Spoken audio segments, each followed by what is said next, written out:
This is the Lone Creator YouTube. We hope this video helps. You begin by preparing your Upwork account to qualify for starter connects and better job matches.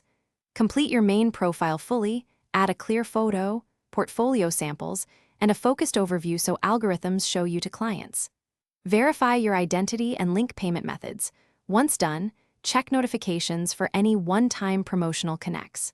Create a second specialized profile for a narrow niche. This increases invite rates and shortens the time you spend burning connects on irrelevant jobs. Next, learn how connects flow and how to manage them.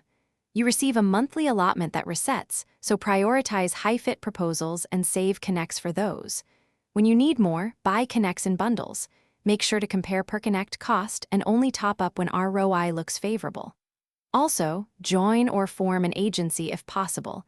Agencies can allocate connects among members, which reduces individual spend. Once set, track which proposal types convert best so you stop wasting connects. Finally, apply smartly and handle problems fast.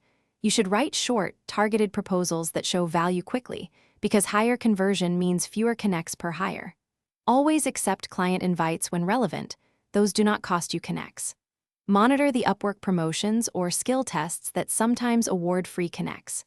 If your connects balance looks wrong, first confirm identity and billing status, then contact support. Make sure to document dates and screenshots, because that speeds resolution and often restores missing connects. Thanks for watching. Consider subscribing if we helped you.